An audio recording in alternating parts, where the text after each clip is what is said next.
Shalom, puji Tuhan, kita berjumpa lagi dalam channel hal yang perlu Anda tahu. Banyak hal yang perlu kita tahu sebagai murid Kristus yang ada pada suatu sekolah kehidupan Yesus Kristus, dan ciri seorang murid harus senantiasa disiplin dalam hal belajar. Dan Alkitab firman Allah adalah bahan ajar satu-satunya dalam kehidupan kita sebagai murid Kristus, dengan harapan bahwa semakin banyak hal yang kita tahu tentang iman Kristen, itu akan menolong untuk mengupgrade iman kita, sehingga iman kita semakin mantap, iman kita terus bertumbuh dalam kedewasaan rohani, sehingga kita tidak mudah diombang-ambingkan oleh pengajaran-pengajaran yang palsu ataupun pengajaran-pengajaran yang menyesatkan. Secara khusus hari ini kita akan berbicara mengenai karunia rohani, atau juga bisa disebut sebagai karunia roh. Apa itu karunia roh? Bagaimana karunia itu dikembangkan, dipakai, tujuannya untuk apa, dan bagaimana deskripsi tentang karunia-karunia itu yang akan kita pelajari bersama di hari ini. Yang pertama, kita melihat dari sisi definisinya ataupun pengertiannya. Karunia-karunia dari kata Yunani, dalam bahasa Yunani karismata. Bentuk tunggalnya adalah karis, yang berarti hadiah, pemberian ataupun karunia, ataupun juga anugerah. Dari kata karismata inilah muncul kata karismatik atau gerakan karismatik, suatu denominasi gereja-gereja aliran karismatik yang memberi tekanan kepada karismata ataupun karisma, yaitu karunia-karunia Roh Kudus. Boleh dikatakan kalau kita mendefinisikan karunia rohani adalah suatu kemampuan khusus yang diberikan kepada orang-orang percaya oleh Roh Kudus untuk memuliakan Kristus dan untuk membangun gerejanya atau membangun tubuh Kristus. Itu kira-kira definisi sederhana dari karunia-karunia roh. Dari definisi ini ada tiga hal penting yang perlu kita catat. Yang pertama, karunia-karunia roh adalah kemampuan khusus. Kemampuan khusus ini berbeda dengan talenta, berbeda dengan kemampuan alami ataupun bakat. Jadi namanya saja sudah merupakan kemampuan khusus, berarti suatu kemampuan yang di atas rata-rata. Kalau ibarat raport nilai kita rata-rata 5 atau 6, maka di atas rata-ratanya adalah 7, 8, dan seterusnya. Namanya suatu kemampuan khusus berarti suatu kemampuan yang lebih, yang diberikan oleh Roh Kudus kepada kita. Jadi ini hal yang pertama dalam hubungan dengan definisi ataupun pengertian dari karunia rohani, ini kemampuan khusus yang diberikan oleh Roh Kudus. Namanya khusus ini juga hanya spesial bagi orang yang sudah percaya, bagi orang yang sudah lahir baru. Kalau dia hanya sekedar beragama Kristen dan dia belum lahir baru, pastilah dia belum mempunyai karunia rohani. Karena ini hanya diberikan oleh Roh Kudus kepada orang yang sudah sungguh-sungguh percaya atau yang sudah lahir baru. Sama dengan bakat, itu adalah diberikan Tuhan kepada kita melalui orang tua. pada waktu kita lahir kita diberi bakat yang asalnya berasal dari Tuhan lewat orang tua kita. Tapi yang namanya karunia rohani itu berasal dari Roh Kudus dan diberikan pada waktu kita lahir secara rohani. Kan kita kekristenan mengenal 2 kali kelahiran. Ada kelahiran jasmani, itu tanggal lahir kita, dan ada yang namanya kelahiran rohani, itu yang namanya lahir baru. Yang kedua, masih hubungan dengan definisi tadi, karunia rohani adalah pemberian Roh Kudus. Jadi karunia-karunia rohani ini kita tidak bisa mengusahakannya. Dengan berbagai cara, dengan berbagai metode apapun, tidak bisa. Kita mau puasa, tidak bisa. Ini adalah karunia, pemberian cuma-cuma yang diberikan oleh Roh Kudus kepada saudara dan saya. Jadi Anda tidak bisa bekerja keras, berusaha keras apapun supaya Anda punya karunia rohani itu. Tapi itu diberikan oleh Roh Kudus kepada kita pada waktu kita lahir baru. Jadi kalau orang beragama Kristen belum lahir baru, belum bertobat, sungguh-sungguh beriman kepada Kristus, berarti dia tidak punya karunia rohani. Yang ketiga, karunia rohani adalah untuk memuliakan Kristus dan untuk membangun tubuh Kristus atau gerejanya. Jadi fungsi utama, tujuan utama karunia rohani diberikan adalah untuk memuliakan Kristus dan untuk membangun gerejanya ataupun membangun tubuh Kristus. Jadi karunia rohani ini tidak bisa digunakan untuk yang lain, kecuali untuk memuliakan Kristus atau untuk pembangunan tubuh Kristus. Itu definisi singkat dan penjelasan mengenai definisi ataupun pengertian dari karunia-karunia roh itu. Ada beberapa dasar ayat Alkitab yang menjelaskan mengenai karunia-karunia roh itu. Ada Roma 12 ayat 6 sampai 8 yang menjelaskan mengenai karunia bernubuat, melayani, mengajar, menasihati, membagi-bagikan, memberi pimpinan dan kemurahan. Ada juga dalam 1 Korintus 12 ayat 4 sampai dengan ayatnya yang ke-11. Juga Efesus pasal 4 ayat 11 sampai 12, 1 Petrus 4 ayatnya yang ke-11, dan juga 1 Korintus 12 ayat 28 sampai dengan ayatnya yang ke-30. Dari ayat-ayat firman Allah ini, beberapa ahli teologi, ahli Alkitab menemukan ada yang menyampaikan ada sekitar 19 karunia rohani. Dan ada juga yang bilang 27 jumlah karunia rohani.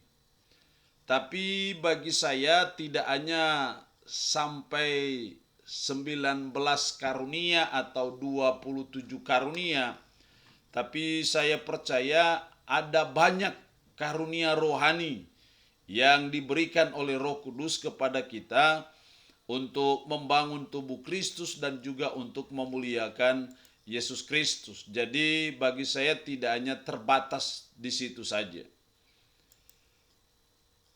Yang berikut kita melihat mengenai prinsip karunia rohani. Ada berapa prinsip karunia rohani yang harus kita pahami berdasarkan Roma 12 ayat 6 sampai 8, 1 Korintus 12 ayat 4 sampai 11, Efesus 4, 1 Petrus 4 yang berbicara mengenai karunia-karunia rohani.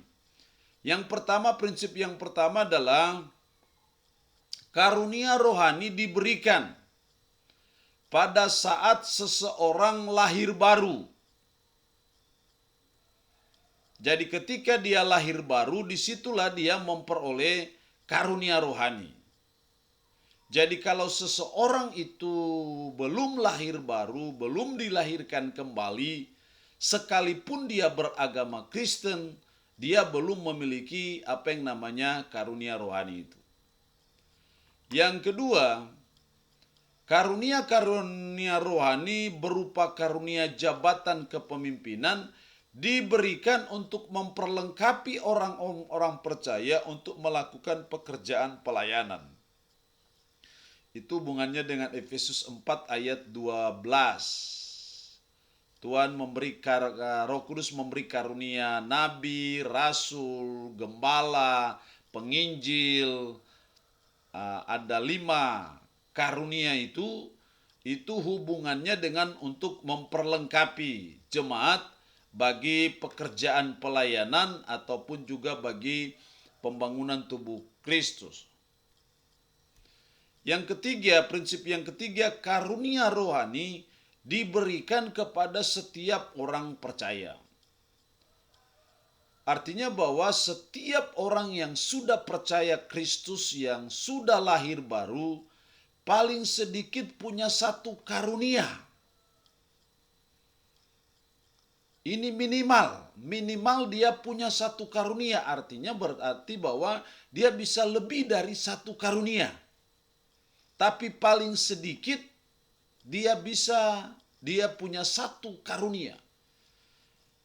Bayangkan kalau kita semua orang yang sudah percaya lahir baru ada pada suatu gereja lokal, dan ada beberapa orang yang sudah lahir baru, mereka pasti punya minimal satu karunia, punya satu kemampuan khusus. Dan kalau satu kemampuan khusus, terus ada 10-20 orang yang punya kemampuan khusus yang berbeda-beda, terus disatukan dalam pelayanan, saya percaya itu punya dampak yang luar biasa bagi pertumbuhan di dalam jemaat. Karena itu sangat penting untuk kita memahami apa karunia rohani yang diberikan Roh Kudus kepada kita, dan kita belajar melayani sesuai dengan karunia itu. Karena kita akan lebih efektif. Namanya saja adalah kemampuan khusus. Seringkali the right man on the right place, menempatkan orang yang benar pada tempat yang benar, itu seringkali kita tidak terapkan dalam manajemen pelayanan ataupun manajemen gereja. Kita seringkali sembarangan menempatkan orang yang seringkali tidak sesuai dengan karismanya dia, tidak sesuai dengan karunia dia. Karena itu sangat penting kita tahu bahwa semua orang yang sudah percaya lahir baru minimal diberikan oleh Roh Kudus satu karunia. Itu bisa lebih. Yang keempat, karunia rohani diberikan sesuai dengan kehendak Tuhan, bukan menurut keinginan orang percaya itu sendiri. Jadi bukan karena kita mau karunia ini sehingga Roh Kudus berikan kepada kita karunia itu. Itu semua sesuai dengan kehendak Tuhan, sesuai dengan kehendak Roh Kudus. Artinya itu hak prerogatif dari Tuhan melalui Roh Kudus itu. Jadi kita tidak bisa meminta. Kita hanya menerima saja. Dan kita belajar untuk mengembangkannya. Prinsip yang kelima adalah karunia rohani setiap orang percaya berbeda-beda satu dengan lainnya. Jadi berbeda-beda. Walaupun pasti ada yang sama, tapi secara prinsip bahwa karunia rohani semua orang-orang percaya itu berbeda-beda. Karena berbeda-beda maka perlu dikembangkan, diatur sedemikian rupa supaya dia berfungsi secara maksimal. Paulus seringkali menggambarkan karunia-karunia rohani itu dengan tubuh. Ada yang punya tangan punya kemampuan khusus, kaki punya kemampuan khusus, mata punya kemampuan khusus. Masing-masing beda-beda. Dari sisi fungsi, dari sisi kompetensi, dari sisi kemampuan khususnya beda-beda. Yang prinsip yang keenam, karunia-karunia rohani diberikan untuk membangun tubuh Kristus. Jadi karunia-karunia rohani tidak bisa untuk yang lain, hanya untuk membangun tubuh Kristus, hanya untuk memuliakan Kristus, hanya untuk gerejanya Yesus Kristus. Jadi tidak ada istilah orang itu punya karunia main bola. Main bola itu bukan karunia, tapi itu adalah bakat. Jadi harus kita pahami bahwa karunia-karunia rohani itu bukan untuk kita pamer. Tapi karunia itu diberikan untuk membangun tubuh Kristus. Membangun gereja Yesus Kristus.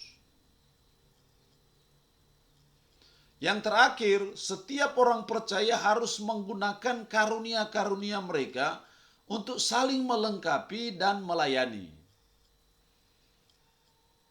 Jadi tangan tidak bisa berkata saya tidak butuh kaki.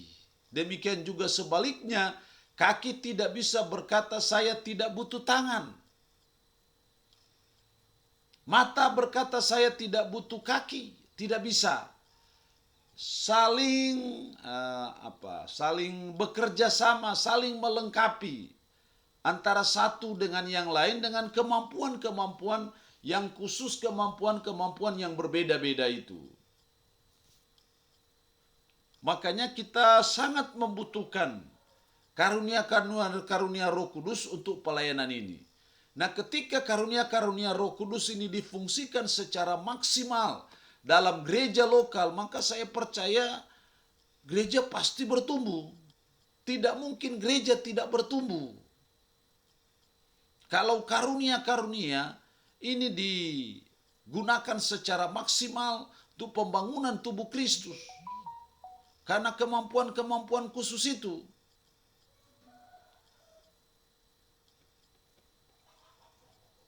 Di sisi yang lain juga sebagai pelayan yang terlibat dalam pelayanan, kita harus tahu apa kemampuan khusus yang diberikan Roh Kudus kepada kita, supaya kita melaksanakan tanggung jawab kita itu sesuai dengan kemampuan khusus itu, sesuai dengan karunia itu. Tangan ini kan punya kemampuan khusus untuk mengambil sesuatu. Jangan tangan mengambil kemampuan khusus dari kaki. Berjalan dengan tangan.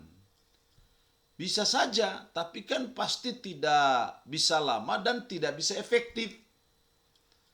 Sebaliknya, kaki juga tidak usah mengambil tugas utama kemampuan khusus dari tangan. Masa Anda makan pakai kaki? Kan itu lucu. Seringkali yang terjadi dalam pelayanan kita itu seperti itu. Kenapa hal itu terjadi? Karena kita tidak tahu apa karunia rohani, karunia Roh Kudus yang diberikan kepada kita, sehingga kita asal-asalan sembarangan saja. Tidak mengikuti prinsip the right man on the right place. Jadi itu prinsip-prinsip dalam hubungan dengan karunia roh. Ada hal-hal yang salah dalam hal karunia rohani. Yang pertama adalah menyembunyikan karunia-karunia rohani atau tidak menggunakan karunia-karunia rohani ini.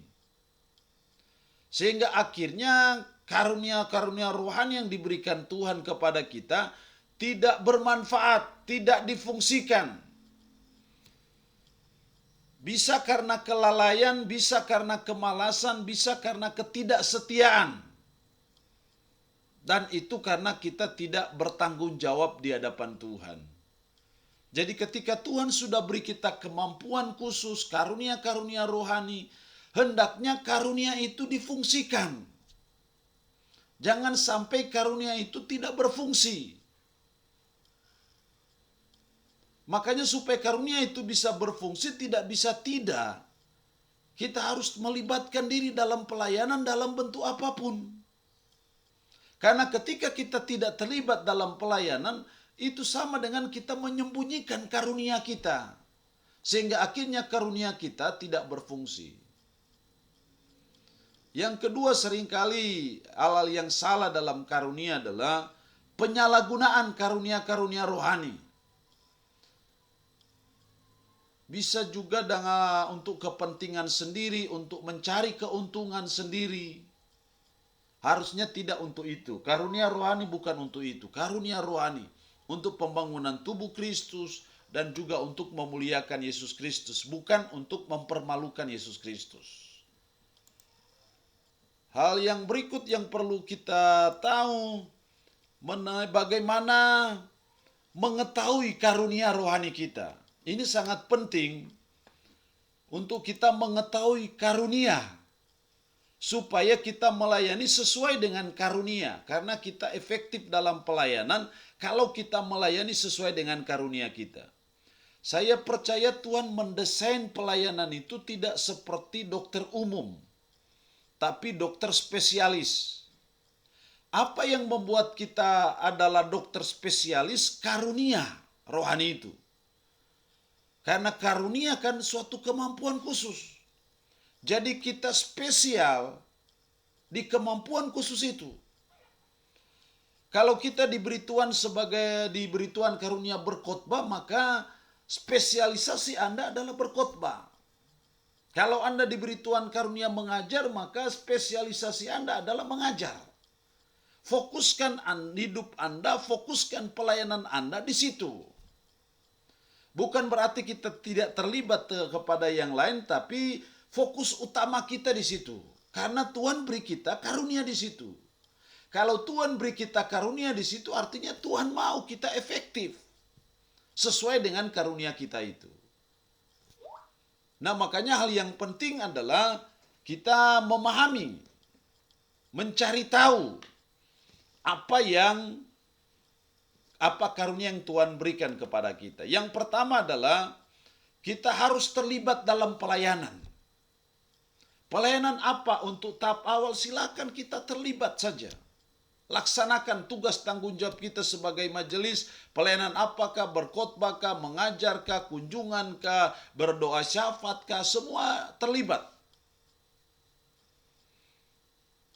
Yang kedua adalah kita berdoa minta Tuhan untuk menunjukkan kita apa karunia yang diberikan Roh Kudus kepada kita. Yang ketiga, kita perlu mempelajari ayat-ayat firman Allah mengenai karunia-karunia roh.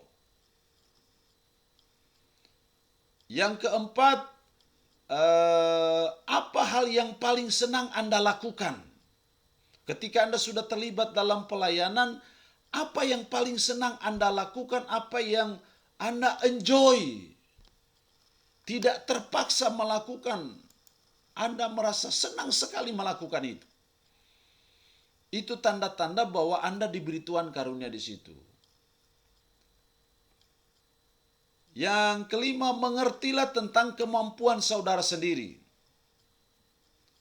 Saudara punya kemampuan yang menonjol dalam hal apa? Mungkin Anda dalam mengadministrasi semua surat menyurat. Berarti bisa jadi Anda punya kemampuan khusus dalam hal administrasi. Anda punya kemampuan yang menonjol dalam hal mengajar, bisa jadi Anda punya karunia mengajar di situ. Yang berikut adalah mintalah bantuan atau nasihat atau konfirmasi dari pemimpin rohani kita atau bapak rohani kita. Itu bisa menolong untuk saudara dan saya bisa menemukan karunia yang Tuhan berikan kepada kita. Yang berikut kita bicara soal bagaimana mengembangkan karunia. Karena ketika Roh sudah memberi kita karunia, Tuhan mau supaya karunia itu dikembangkan. Artinya bahwa tidak pasif, saudara dan saya bertanggung jawab juga untuk mengembangkan. Kalau saudara dan saya diberi Tuhan karunia mengajar, maka tidak bisa tidak Anda harus sekolah. Tidak bisa tidak Anda harus banyak membeli buku, banyak belajar. Itu dalam hubungan dengan mengembangkan karunia kita, supaya karunia kita itu efektif. Kalau Anda diberi Tuhan karunia berkhotbah, maka Anda harus konsentrasikan membeli buku sebanyak-banyaknya dalam hubungan dengan khotbah, belajar bagaimana cara berkhotbah yang baik, bagaimana supaya khotbah kita efektif. Belajar dari pengkhotbah-pengkhotbah besar, bagaimana berkhotbah yang baik itu seperti apa. Kita belajar mencontohi mereka, apa yang membuat khotbah itu baik, apa yang membuat khotbah itu efektif. Itu bagian dari tanggung jawab kita untuk mengembangkan karunia-karunia yang diberikan Tuhan, supaya efektif dalam pelayanan kita. Karena itu kemampuan khusus yang diberikan oleh Roh Kudus kepada kita, sehingga kita bertanggung jawab untuk mengembangkan karunia-karunia yang ada itu. Yang terakhir kita lihat mengenai deskripsi singkat mengenai karunia-karunia.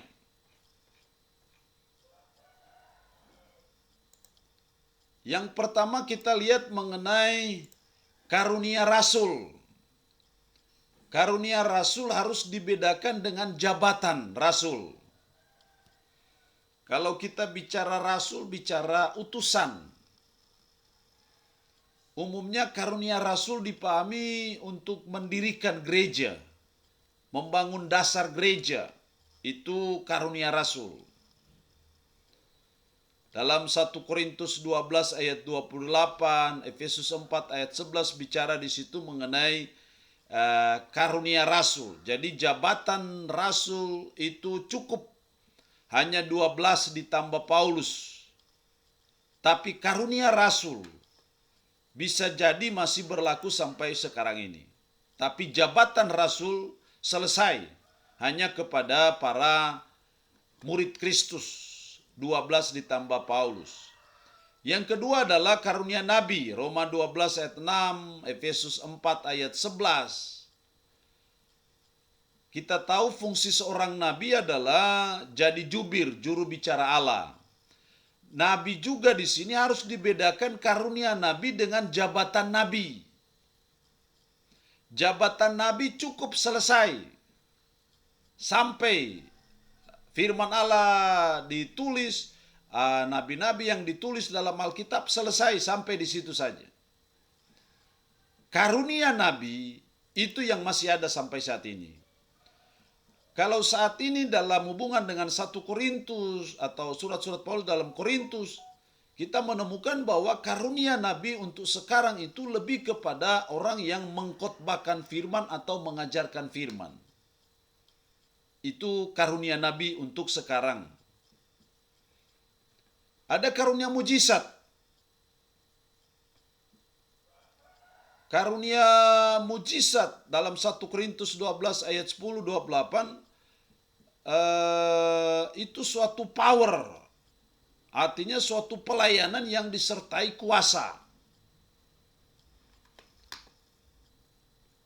Ada juga namanya karunia kesembuhan. 1 Korintus 12 ayat 9. Roh Kudus memberi dia kemampuan untuk menyembuhkan orang-orang yang sakit secara fisik atau secara jasmani. Ada juga karunia bahasa roh. Dalam 1 Korintus 12 ayat 28. Seringkali disebut juga sebagai mujizat bahasa. Walaupun ini menimbulkan perdebatan, seringkali orang memahami bahwa bahasa roh dalam kisah para rasul maupun bahasa roh dalam 1 Korintus itu berbeda. Tapi bagi saya itu hal yang sama, mujizat bahasa. Pada waktu itu belum ada bahasa internasional. Bagaimana orang mau memberitakan Injil? ke negara yang lain yang berbeda bahasa. Orang tidak mengerti. Karena itu perlu ada mujizat bahasa untuk efektifnya pemberitaan Injil dari negara satu ke negara yang lain yang berbeda bahasa.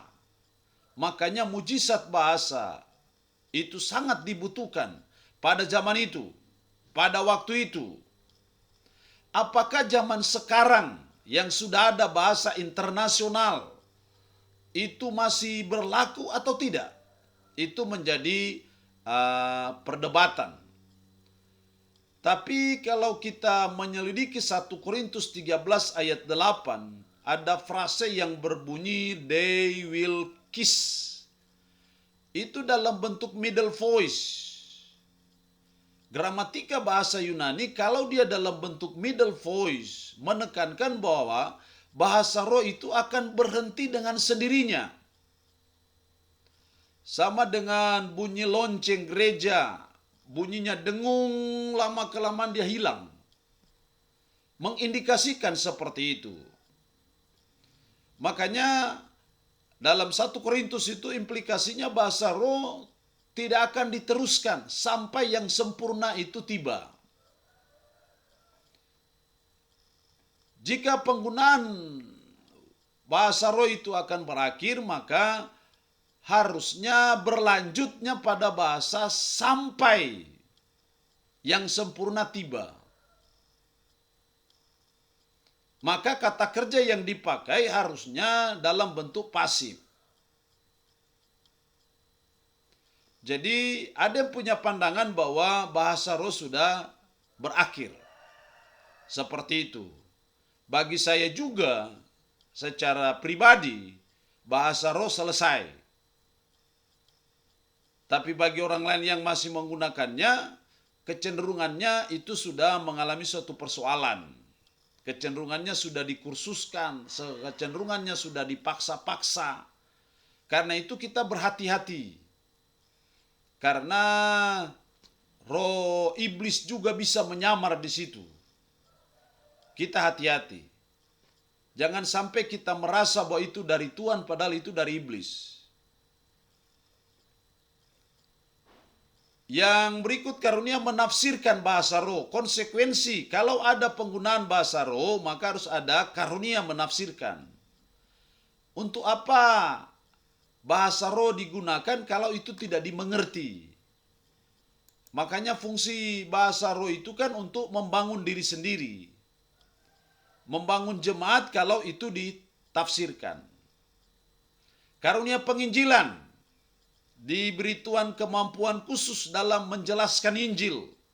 Secara terang benderang, secara jelas. Sehingga orang tidak ada dasar untuk tidak percaya kepada Injil karena tidak jelas. Tapi harus dijelaskan sejelas-jelasnya. Sehingga kalau orang tidak percaya itu karena memang kepala batunya dia. Karena ketegar tengkukan dia. Bukan karena ketidakmengertian. Tanggung jawab kita menjelaskan Injil terang benderang. Ada karunia gembala pengajar. Seringkali gembala pengajar digabung jadi satu. Karena tidak bisa dipisahkan antara gembala dan pengajar. Tidak mungkin seorang bisa jadi gembala kalau dia bukan pengajar. Tapi seorang pengajar tidak harus jadi gembala. Tapi gembala harus pengajar. Karena dia harus melindungi jemaat dari ajaran-ajaran yang sesat. Karena itu pengajaran digandengkan dengan gembala. Tidak bisa dipisahkan. Ada juga karunia melayani. Sudah barang tentu ini menyangkut suatu kemampuan khusus lagi. Dan ada karunia memberi pertolongan, karunia iman, karunia menasihati, karunia membedakan bermacam-macam roh, karunia menunjukkan kemurahan, karunia memberi pimpinan ataupun administrasi, karunia hikmat, karunia pengetahuan. Itu deskripsi singkat mengenai karunia-karunia roh. Dengan harapan kita bisa the right man on the right place, menempatkan orang yang benar pada tempat yang benar, dan semua karunia berfungsi secara baik, secara efektif untuk kemuliaan Yesus Kristus, untuk pembangunan tubuh Kristus. Tuhan Yesus memberkati kita dengan materi ini. Kita bertemu lagi di channel hal yang perlu Anda tahu di hari-hari ke depan. Shalom, Tuhan Yesus memberkati.